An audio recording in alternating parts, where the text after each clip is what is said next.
Hi friends, welcome to Gowri's home. இன்றைக்கி நம்ம ஒரு புதினா சட்னி பண்ணலாங்க. ரொம்ப சிம்பிள் ஆனால் நல்ல டேஸ்ட்டாக இருக்கும். ஒரு 2 இட்லினா 4 இட்லி சாப்பிட்றவங்க கூட 6 இட்லி சாப்பிடுவாங்க, 3 தோசை சாப்பிட்றவங்க 5 தோசை சாப்பிடுவாங்க.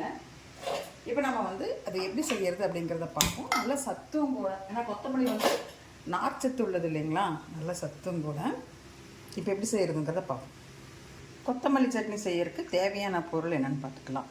நான் காரம் கம்மியாக வேணுங்கிறதுக்காக 2 வரமிளகா எடுத்து கிள்ளி வச்சுருக்கிறேன். நீங்கள் காரம் எவ்வளோ வேணுமோ அதை போட்டுக்கோங்க.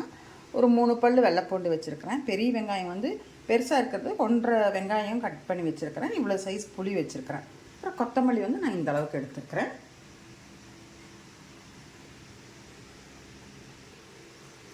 கொத்தமல்லி நான் இவ்வளோ எடுத்துருக்குறேங்க.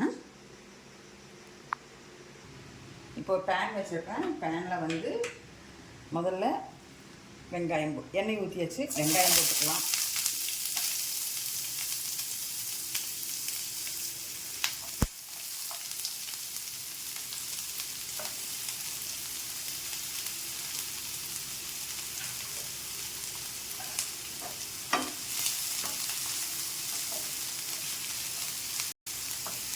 வெங்காயத்தை கொஞ்சம் வதக்குங்க. ரொம்ப வதக்கணுங்கிறதுல கொஞ்சம் வதக்கணும். இப்போ நான் இது கூடயே வரமிளகாயை போட்டுக்கிறேன், பூண்டை போட்டுக்கிறேன்.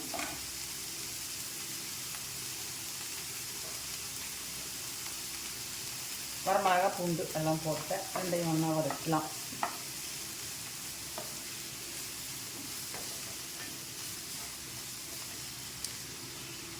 கொஞ்சம் உப்பு போட்டுக்கிறேன்.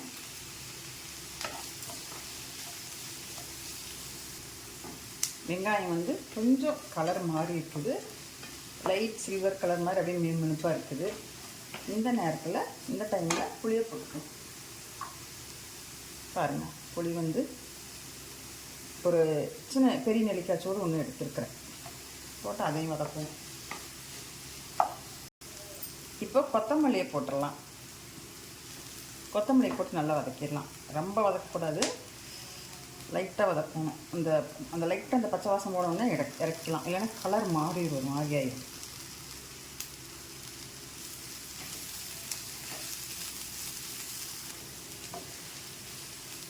இப்போ கொத்தமல்லி போட்டு பச்சை வாசம் போகிற அளவுக்கு, லைட்டாக பச்சை வாசம் போகிற அளவுக்கு வதக்கியாச்சு. இப்போ மீதி எடுத்து ஆற வச்சுக்கலாம்.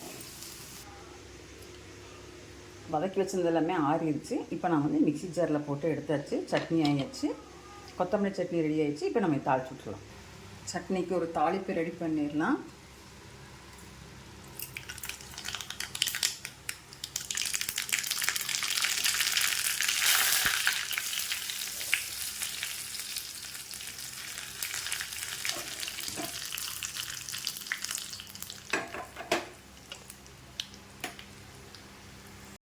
தாளிச்சதை எடுத்து கொத்தமல்லி சட்னியில் ஊற்றிடலாம். நீங்கள் இப்போ இதை சாப்பாட்டுக்கு வச்சு சாப்பிட்லாங்க. இட்லி, தோசை, சாப்பாட்டுக்கெல்லாம் பசங்க சாப்பிட்டுக்கலாம். செம்ம டேஸ்ட்டாக இருக்கும். ட்ரை பண்ணி பாருங்கள். பார்த்துட்டு எப்படி இருக்குன்னு சொல்லி எனக்கு கமெண்ட் பண்ணி சொல்லுங்கள்.